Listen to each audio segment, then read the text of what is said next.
नमस्कार, आप देख रहे हैं टीवी 36 हिंदुस्तान में अखिलेश द्विवेदी। हमारे साथ नेता प्रतिपक्ष नगर निगम जगदलपुर के संजय पांडे जी हैं।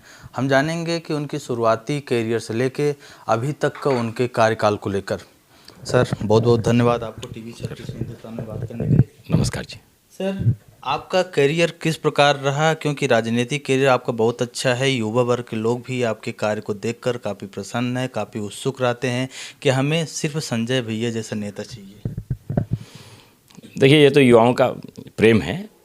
जहाँ तक सवाल मेरे राजनीतिक करियर का है, 2004 भारतीय जनता पार्टी से शुरुआत किया। पार्टी ने टिकट दिया, चुनाव जीता, नगर निगम में पार्षद बना और उसके बाद से वो जो सिलसिला था आज दिनांक तक चालू है। 18 साल हो गए पार्षद रहते हुए। पार्टी ने हमेशा विश्वास किया और चुनाव लड़ाती रही। 2 बार जब हमारी सरकार थी नगर निगम में, उस समय PWD विभाग होता हमारा लोक कर्म विभाग, उसका सभापति था और पिछले 2 बार से पार्टी ने भारतीय जनता पार्टी दल का नेता प्रतिपक्ष बनाया है। 2004 के पूर्व जब बाल अवस्था में था, छोटा था, तब से राष्ट्रीय स्वयंसेवक संघ में, और उसके बाद जब कॉलेज में आया तो विद्यार्थी परिषद से जुड़कर काम करता रहा। इसलिए पार्टी की विचारधारा कोई नई नहीं है। पार्टी की विचारधारा जो है, हमारी विचारधारा जो है वो बचपन से ही है। और पार्टी जो समय समय पर प्रदेश स्तर पे भी कुछ जिम्मेदारियां देते रहती हैं, जिसका निर्वहन ठीक ढंग से कर सकूं, ऐसा प्रयास करता हूं। आखिर सर, ऐसे कहाँ पे कमी रह गई कि आप लोग इस बार कांग्रेस का महापौर हुआ? क्योंकि आप लोग भी कोशिश किए थे कि हमारी भी सरकार, दांव ठोक रहे थे कि हमारी भी नगर निगम में सरकार बन सकती है, पर ऐसे कहाँ पे कमी रह गई, कहाँ पे थोड़ी सी झुकाव हुई जिसके कारण कांग्रेस की सरकार नगर निगम में? देखिए, प्रदेश में कांग्रेस की सरकार बन गई। जाहिर तौर पर जब प्रदेश की सरकार बन जाती है कांग्रेस की, तो जनता भी सोचती है कि जिसकी सरकार है उन जनप्रतिनिधियों को आगे लाया जाए तो उनके वार्ड का विकास हो सकेगा। और उसी कारण से मुझे लगता है कि एक अच्छा काम करने के बाद भी हमारी संख्या उनसे कम रह गई। और भूपेश बघेल ने आते साथ जनता का सबसे पहले जो हक था, जो डायरेक्ट वो महापौर चुन सकते थे, उस हक को खत्म कर दिया। इस बार महापौर का जो चयन हुआ वो पार्षदों के द्वारा हुआ। तो जनता का हक मारकर पार्षदों को दिया गया हक, और जिसके कारण नगर निगम जगदलपुर में जो महापौर काबिज हुई वो गैर राजनीतिक महिला थी। संगठन का उनको आशीर्वाद था और इस कारण से वो महापौर बनी। 15 साल हमारे सरकार को हो गए थे। लोग 15 साल में कई बार परिवर्तन चाहते हैं, परिवर्तन की एक बयार बही जिसके कारण ऐसा हुआ, परंतु हमें कोई कमी रह गई या पार्टी में कोई कमी रही, ऐसी बात नहीं है। परंतु अब लोग पछता रहे हैं। क्या मानते कि आखिर परिवर्तन का क्या वजह रही? ठीक है, जनता ने अगर कांग्रेस की सरकार चुनी है, अगर देखा जाए तो जगदलपुर में कांग्रेस के विधायक है, कांग्रेस का निगम है, कांग्रेस का काबिज है, पर आज आम जनता क्यों उस कांग्रेस सरकार से भी परेशान हो चुकी है नगर निगम को लेकर? अभी मैंने आपके वार्डों में भी देखा, नालियों को भी कई जगह देखा, तो उसमें उस प्रकार का रौनक नहीं दिख रहा जैसा कि होना चाहिए। देखिए, सरकार तो आई अपने झूठे वादों के कारण। जो गंगा जल लेके इन्होंने कस्में खाई, उसके कारण जनता दिग्भ्रमित हुई। परंतु 3 साल में ही इस जनता को समझ में आ गया कि उन्होंने एक गलत फैसला किया। जहाँ तक नगर निगम में सफाई उफाई का समस्या की बात है, महापौर का कोई विज़न नहीं है। महापौर अपनी चमचमाती कार, उनका ऑफिस चमचमाता रहे, रंग पोतन होता रहे, पर्दा लगते रहे, उसके ऊपर जा नहीं पाई। जनता परेशान है। नंबर लेने के लिए जो पर्यवेक्षक आते हैं, जो सफाई के नंबर, पिछली बार जगदलपुर नगर निगम को 0 नंबर मिला। ये बड़ा शर्म की बात है कि मैं इस नगर निगम का प्रतिनिधित्व करता हूँ। 0 नंबर मिला तो दुख तो मुझे भी है, परंतु उसे पाटने के लिए भ्रष्टाचार के तरीके से आयोजन प्रयोजन करके नंबर लेने का प्रयास किए जा रहे हैं, जिसके तहत जो डस्टबिन लगाई गई है, 7,000 रुपये की डस्टबिन खरीदी गई, 36 लाख रुपए खर्च किए गए हैं, बिना किसी योजना बनाए कहाँ लगेगी, क्या लगेगी, आनंद फानंद डस्टबिन खरीदी हुई, क्योंकि 10 नंबर उसके मिलने थे। तो 2,000-2,500 में जो मार्केट में है डस्टबिन मिल जाती है, उसे 7,000 में करके ये लोग अपनी जेब भर रहे हैं। निगम की तरफ कम, अपने घरों को आबाद करने का इनका प्रयास हो रहा है। क्या मानते हैं, प्रधानमंत्री नरेंद्र मोदी एक तरफ सफाई स्वच्छ भारत मिशन की सपना देखते हैं, दूसरी तरफ अगर इस प्रकार का शून्य अगर आते रहा तो फिर ऐसे में देश का क्या होने वाला है? देखिए, मोदी जी के साथ जनता है। जनता में जागरूकता आई है।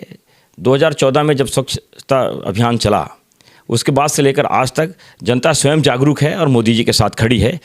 उस नाते निश्चित रूप से स्वच्छता है, परंतु निगम में कोई प्रयास ये 2 साल के कार्यकाल में इनके द्वारा हो रहा है। ये तो मोदी जी के जितनी भी योजनाएं हैं, चाहे वो प्रधानमंत्री आवास योजना है उसको बंद कर दी है, जितने भी अच्छी योजनाएं हैं उसका लाभ कहीं केंद्र की सरकार को या भारतीय जनता पार्टी को ना हो, इसलिए जनता से उसको काट दिया गया है, जनता को उसका लाभ लेने नहीं दिया जा रहा है। इस प्रकार का अगर नगर निगम की समस्या है तो आप भी नेता प्रतिपक्ष हैं, तो विपक्ष की पार्टी क्या कर रही है? क्या महापौर नगर निगम से बात नहीं कर रही है, या कि पार्टी सक्षम नहीं है, या कि आप लोग की बात सुनी नहीं जा रही है?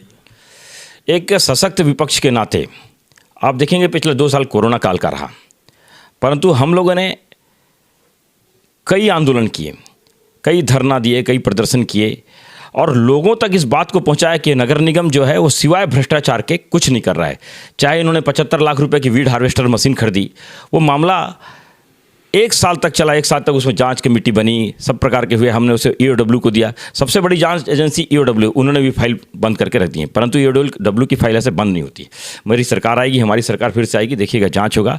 ना केवल ये उसका 36 लाख की अभी आपको बताया डस्टबिन खरीदी, SLRM सेंटरों में जिस प्रकार का भ्रष्टाचार मचा हुआ है, जितने निर्माण कार्य हो रहे हैं, निर्माण कार्य निश्चित हो रहे हैं। नरेंद्र मोदी जी ने जो DMFT फंड ला दिया, उसके कारण नगर निगम जगदलपुर पैसे के मामले में बहुत लाल हो गया है, लेकिन पैसे का जो उपयोग हो रहा है वो अपने घरों को भरने में ज़्यादा हो रहा है। कुछ तो दिखाई देगा ही, परंतु देखा जाए तो इनके घर ज़्यादा आबाद हो रहे हैं। जनता को जो फैसिलिटी मिलनी थी वो बिल्कुल बंद है। बस स्टैंड का बुरा हाल है, पार्क का बुरा हाल है, मुक्तिधाम का बुरा हाल है। एक दलपत सागर को संभालने का ढोंग किया गया, परंतु जो पहले से अच्छा तालाब गंगा मुंडा है वो बर्बाद हो गया। 2023 आने वाला है, इस प्रकार का अगर देखा जाए तो जनता खुश है, खुश नहीं है, ना खुश है सरकार को देख कर, चाहे इनकी विधानसभा में अगर देखा जाए यहाँ पर, और चाहे नगर निगम की देखा जाए, तो किसी चीज़ में अगर जनता ऐसे में खुश नहीं है तो 2023 में आखिर जनता के मन में क्या है? क्या आप लोग को थोड़ा सा अंदाज़ा लगा रहे हैं कि जनता क्या चाह रही है? देखिए, जनता अब इस सरकार से पूरी तरह से बोर हो गई है और जनता ये जान रही है कि झूठे वादे करके जो सरकार आई, आज भूपेश बघेल का ध्यान इस प्रदेश में है क्या?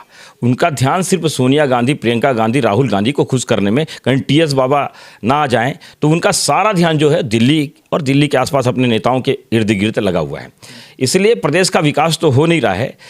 अभी आपने ये मुख्यमंत्री का जो कार्यक्रम 1-1.5-2 महीना चला, जो गांव-गांव में पूरी तरह से प्रायोजित, कौन आदमी क्वेश्चन करेगा, उसका जवाब क्या होगा, ये जिस प्रकार से आप तो मीडिया के लोग हैं, आपको पता होगा कि सारा एक एक चीज़ प्रायोजित था। तो जिस मुख्यमंत्री को अपने कार्यक्रम के लिए प्रायोजित करना पड़ रहा है, तो वो तो अपने आप में सिद्ध है कि जनता उससे बेरुखी हो चुकी है और बहुत जल्दी, मतलब जैसे ही चुनाव होगा इसको बदल देगी।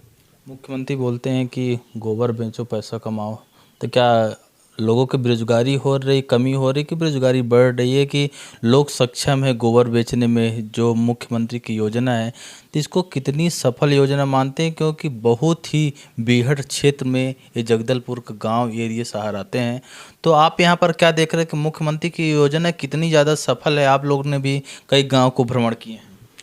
देखिए, SLRM सेंटरों में गोबर खरीदी योजना जो थी, अगर सफल होती तो सब SLRM सेंटरों में गोबर खरीदी होती। जगदलपुर में 10 SLRM सेंटर है जहाँ पे सिर्फ एक में गोबर खरीदी हो रही है। मुख्यमंत्री का जो विज़न है, जो सरकार सारे बेरोजगारों को 2,500 रुपये पर मंथ बेरोजगारी भत्ता देंगे बोल के आई, आज वो मुख्यमंत्री कहते हैं कि IITians गोबर बेच करके 1 लाख रुपये, 35,000 से लेकर 1 लाख रुपए तक कमा रहे हैं। तो आप ये बताइए, जो IITians, जो IIT कर रहा है लड़का, जो इंजीनियरिंग कर रहा है, जो पोस्ट ग्रेजुएट हो रहा है, अब मुख्यमंत्री दिशा दिखा रहे हैं कि आप गोबर बेचो और गोबर बेच के पैसा कमाओ। तो बहुत शर्मनाक बात है। गोबर बेच के पैसा मिल रहा है, लेकिन आप बताइए पूरे लैंप्स से खाद बीज गायब हैं। खाद है ही नहीं कहीं पे, फर्टिलाइज़र है ही नहीं।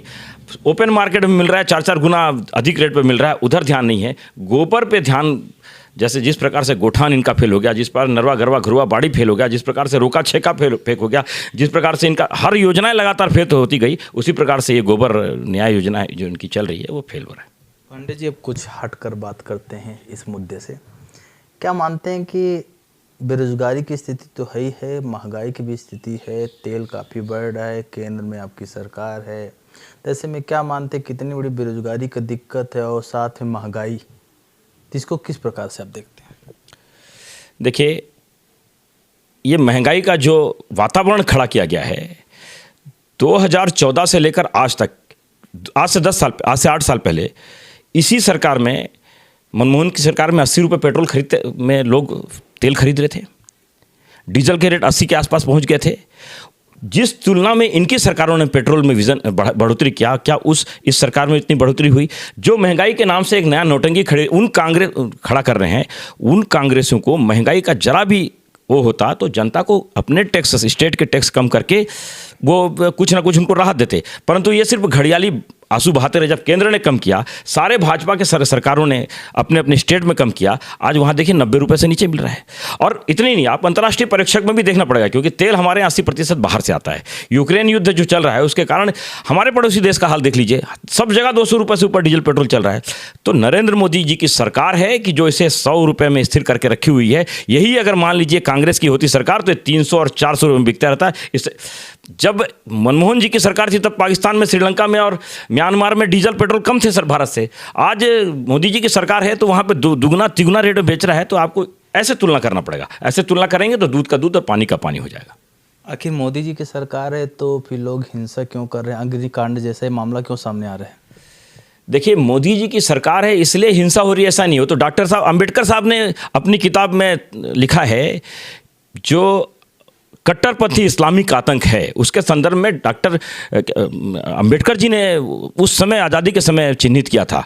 उस समय से इस देश में जिस प्रकार से इनको तुष्टीकरण की राजनीति कांग्रेस ने की 70 साल, इनको आगे मनमोहन सिंह कहते थे पहला हक